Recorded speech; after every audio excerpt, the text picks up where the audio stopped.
రాజుకి నట భంగిమవో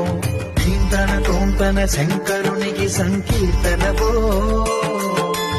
ఈశ్వరుడే అనునిత్యం తనలో తలచుకునే ఓంకారమువో